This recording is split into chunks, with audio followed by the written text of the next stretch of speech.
দেখছেন যে ধান কাটার পর যে অবশিষ্টটা নাড়া যে থাকে, এগুলা আমাদের গ্রামের মানুষেরা কি কি কাজে ব্যবহার করে আমরা তাদের কাছ থেকে আজকে শুনবো। একজনকে পাইছি আমরা কাছে। দর্শক আপনারা দেখতে থাকুন। আসসালামু আলাইকুম। ওয়ালাইকুম সালাম। কেমন আছেন? ভালো। এই যে আপনারা যে নাড়াগুলা যে কাটতেছেন, এগুলা কি করেন? এগুলা এই গোল ঘরে বসা দেই, এই গোল ঘরে খড়ি হয়। তাই? তা এগুলা এগুলা কি রোদে আবার শুকানো লাগে নাকি? হ্যাঁ, রোদে শুকিয়ে গোসাই দেওয়া লাগে, গরুর গোল ঘরে দেওয়া লাগে, গরু খায়। তাহলে তো এটা তো অনেক উপকারিতা এটার আছে অনেক, না? মানুষের উপকারে আসে। হ্যাঁ, এগুলো উপকারে আসে।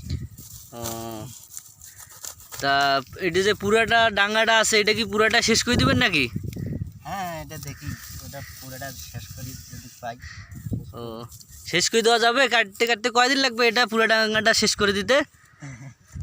হ্যাঁ, কয়দিন লাগবে শেষ করতে এটা? শেষ করা যায় অনেক, অনেক না? এটা শেষ করা যাবে না? না, অনেক। এটা কি মানে অবসর টাইমে এটা কাটাকাটি করেন নাকি? হ্যাঁ, যখন আর কি বসে থাকি তখন।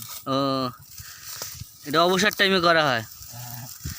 তা দর্শক আপনারা দেখতে পাচ্ছেন যে আমাদের যে মৌসুমগুলোতে ধান কাটার পর যে অবশিষ্ট নাড়াটা থাকে, এটা আমাদের গ্রামের মানুষরা বিভিন্নভাবে এটাকে কাজে লাগিয়ে, যেমন তাদের গ্রামে গরু পোষা হয়, যে গরু ঘরে খড় হিসাবে এটা ব্যবহার করা হয়, প্লাস মনে করো যে ভাত রান্না করা হয়, রান্না কাজে এটা ব্যবহার করা হয়।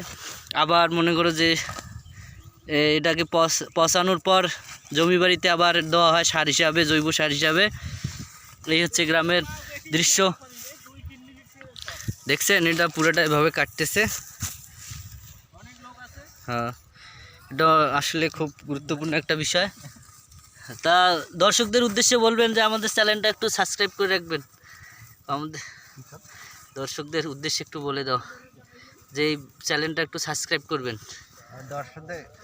দর্শকের উদ্যোগে এই চ্যানেলটা সাকসেস করে দেন। ঠিক আছে। দর্শক ভালো থাকেন, এরকম আমরা ভিডিও দেব, গ্রাম বাংলার ভিডিওগুলা কি করে মানুষ অবসর টাইমে। এটা আসলে সবাই, এটা সুন্দর একটা কাজ। ঠিক আছে, ভালো থাকেন সবাই।